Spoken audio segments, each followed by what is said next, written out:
पूजनीय संत समाज देवी और देवता सुने समझे विचार करे और अपना कल्याण करे। एक कहानी है, बंगाल के राजा नवाब था, बादशाह था, मिर्जाफर नवाब था, वहाँ के कलकत्ता के बंगाल के नवाब था। उसी के जो है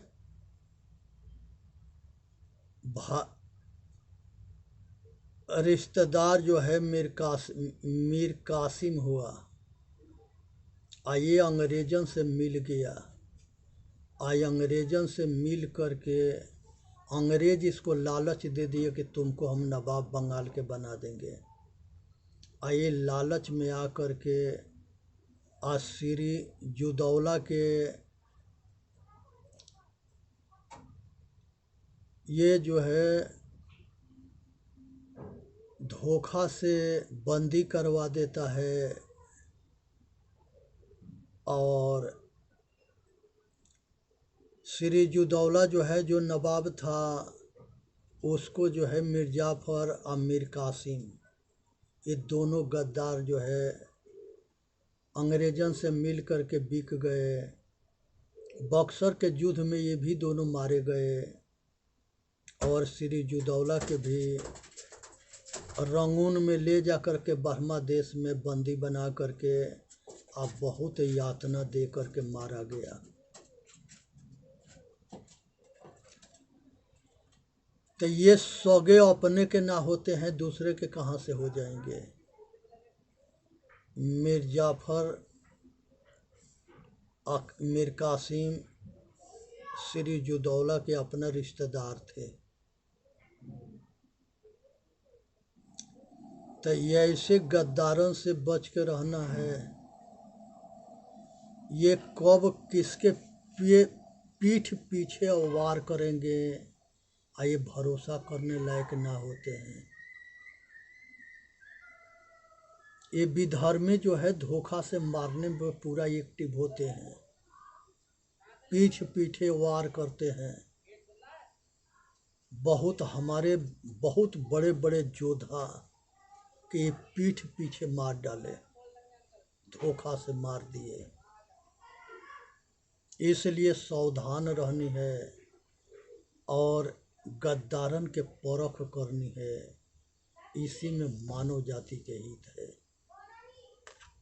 संसार के अंदर मनुष्य जो है भरोसावादी ना बने।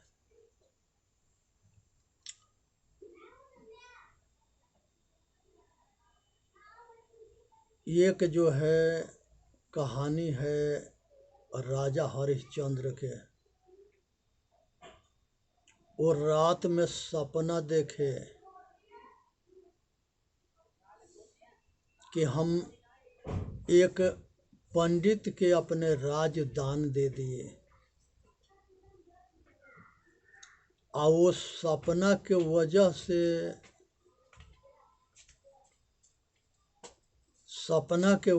से जब सुबह हुआ और उठे तो विश्वामित्र आ जाते हैं और विश्वामित्र के कहते हैं कि राजन अपने राज्य को दान दे दिया है, राज्य के चाबी दो। राजा हरिश्चंद्र महान दानी थे और उन्होंने राज्य को विश्वामित्र के दान दे देते हैं। विश्वामित्र कहे कि अब दक्षिणा दे दो, तो वो कहे कि दक्षिणा कोषाध्यक्ष से कहे कि कुछ जो है दौलत लिया करके दान दे दो। विश्वामित्र जी कहे कि जब राज हमारा हो गया तक कोष भी हमारा हो गया। अब हमारे दान दिया हुआ कोष में से आप हमके दक्षिणा नहीं दे सकते हो। अब अपने परिश्रम से कमा करके तब दान दो, दक्षिणा दो। राजा हरिश्चंद्र और माता तारा, भाई रोहित, तीनों जो है राज्य से निकलते हैं और चक्रवर्ती सम्राट राजा हरिश्चंद्र अयोध्या के राजा थे। चक्रवर्ती सम्राट धर्म के विधाता थे। आइए ऐसे महापुरुष के ऊपर के संकट सुने।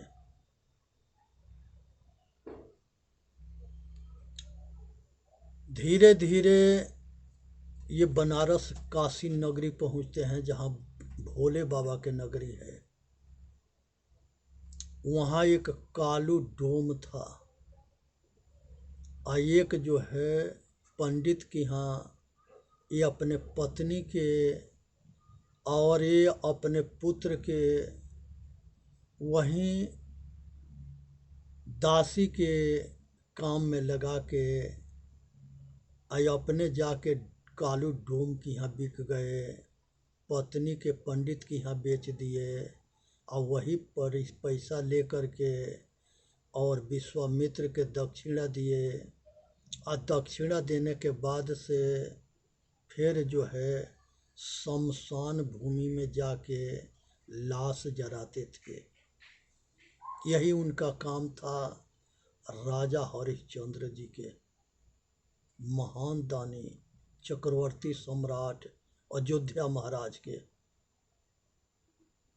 ये विचार करने की विषय है कि ये समय किस समय किसके कब कहाँ कैसे बनेगा, ये कोई जान नहीं सकता है। संयोगवश कुछ समय बीत जाता है और फूल लेने के लिए रोहित जो है बागवान में जाता है, फूल के बागवान में। वहाँ सरफ डस देता है, रोहित जो है मर जाता है। इधर जो पंडिताइन थी वो माता तारा के बड़ी गजन कर रही थी, अब बहुत जो है सताती थी। किसी तरह से जो है वो तारा जो है रोहित के लेकर के शमशान में पहुंची। वहाँ पर चंडाल के रूप में राजा हरिश्चंद्र थे। जो लाश जलाता है वो चंडाल के नाम से जाना जाता है। अब वहाँ पर राजा वो चंडाल हरिश्चंद्र कहते हैं कि बिना कर दिए हमारा धर्म है कि यहाँ कोई लाश नहीं, न दफनाने देंगे न जलाने देंगे। एक कहती है कि हमारे पास कुछ भी नहीं है। वो नहीं मानते हैं तो अपने जो साड़ी पहिर रखी थी उसमें एक टुकड़ा फाड़ करके रोहित के बांध ली थी और कंधा पर लेके गई थी। उसी में से एक टुकड़ा फाड़ करके देती है और कहती है कि हमारे पास बस यही है। हम आधा में अपना तन ढाक रखे हैं और आधा में रोहित के बांध रखे हैं और आधा में आधा हम आपके देते हैं। वहाँ पर जो है वो टुकड़ा दे करके और रोहित के सब काम करती है। उसके गला में मंगल सूत्र था। वो मंगल सूत्र के जो है राजा हरिश्चंद्र पहचान लेते हैं और तारा भी पहचान लेती है। और उसके बाद दोनों अडिग रह करके और धर्महीन ना होते हैं, धर्म के पालन करते हैं, सत्य के पालन करते हैं, न्याय के पालन करते हैं और अडिग होकर के मजबूती के साथ धर्म के रक्षा करते हैं। तब जा कर के राजा हरिश्चंद्र के परीक्षा किया जा रहा था और वहाँ सब देवी देवता इकट्ठा होते हैं और इकट्ठा होने के बाद से फिर राजा हरिश्चंद्र को धर्म के जो रक्षा कर लिया वो सफल हो जाता है, तब फिर इनको राज वापस लौटाया जाता है। फिर आकर के अयोध्या में चक्रवर्ती सम्राट बनते हैं। तो इसलिए ये हमारे पूर्वजों के इतिहास है कि अपने धर्म के रक्षा के लिए आखिरी दम तक ले लड़ते रहे, अधर्म से डिगे नहीं। इसीलिए संसार में महादानी के नाम से जाने जाते हैं। राजा हरिश्चंद्र महादानी के नाम से जाने जाते हैं। इसलिए हम लोगों के पूर्वज थे, तो हम लोग भी जो है महादानी बने। जो कुछ है, जितना है, उसी में दान करना सीखे। मिल करके अब बांट करके खाना सीखे। यही धर्म कहता है। दान जो है, भोजन के या पानी के दान दे देना, ये महादान के अंतर्गत आता है। गरीब के, दीन दुखी के, लाचार के, विवश के, मजबूर के भोजन और पानी के दान देना, ये महादान है। उसके बाद से वस्त्रहीन के कपड़ा लता के दान देना, ये दूसरा महादान है। रहने के किसी के जगह ना हो तो उसके रखने के जगह देना, ये तीसरा महादान है।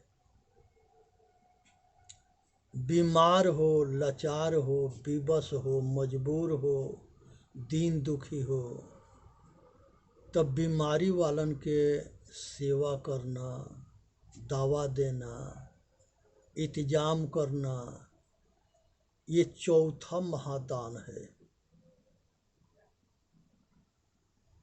बेटी के दान देना, ये पांचवा महादान है।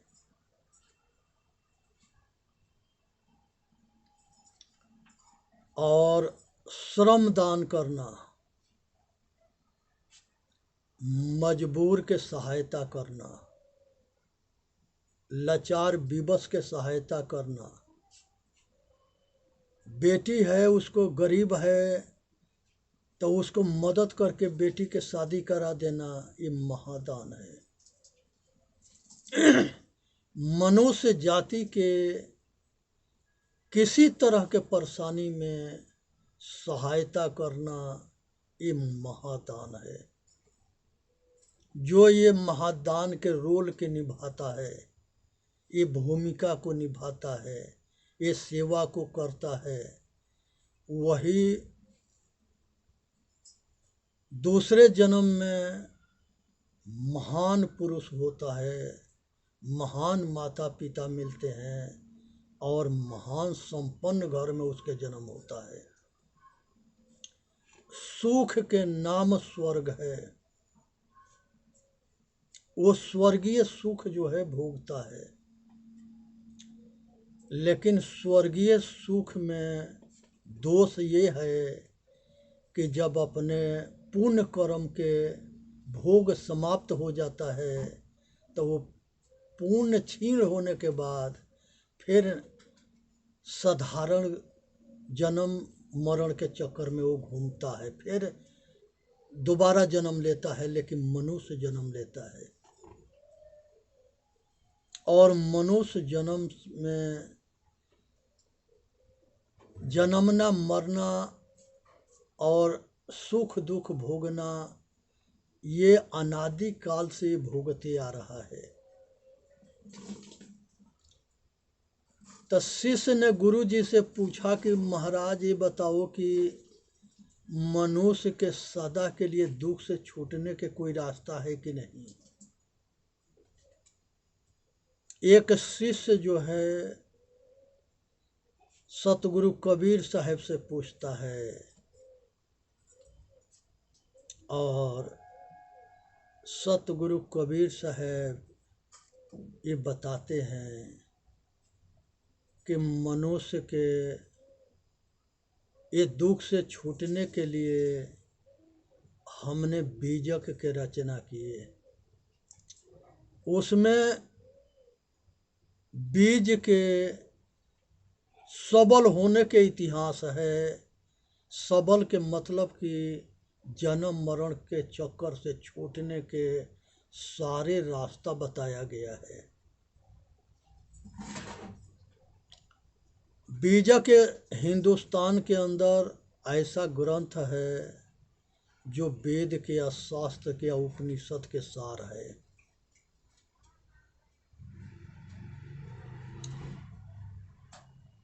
बीजक के पढ़ने के बाद से सभी भरम से मुक्ति मिल जाता है, सभी पाखंड से मुक्ति मिल जाता है।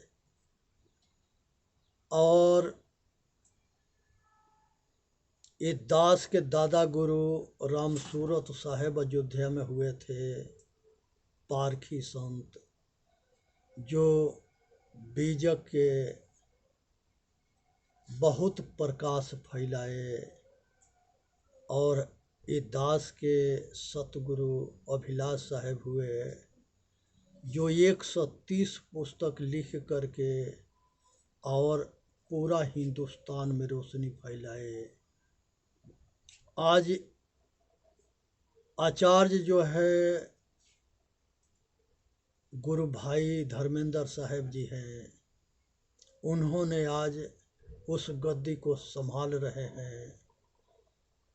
प्रयागराज प्रीतम नगर कॉलोनी सुलेम सराय प्रयागराज। और आज भी जो है आश्रम के अंदर प्रेस है और वो जगह के नाम आज कबीर नगर है। साल में अक्टूबर में वहाँ पर सालाना प्रोग्राम होता है और लाखों के तादाद में शिष्य भक्त समाज लाभ उठाता है। वहाँ शिक्षालय अलग है, अस्पताल अलग है, सत्संग भवन अलग है। सभी क्षेत्र में शिक्षा, दीक्षा, सेवा, समर्पण सब कुछ वहाँ मिलेगा। तो इसलिए हर मनुष्य के ज़रूरत है कि वो इंसान बने, अपना कल्याण करे और सदा से दुख से मुक्त हो जाए। इसी में मानव जाति के हित है।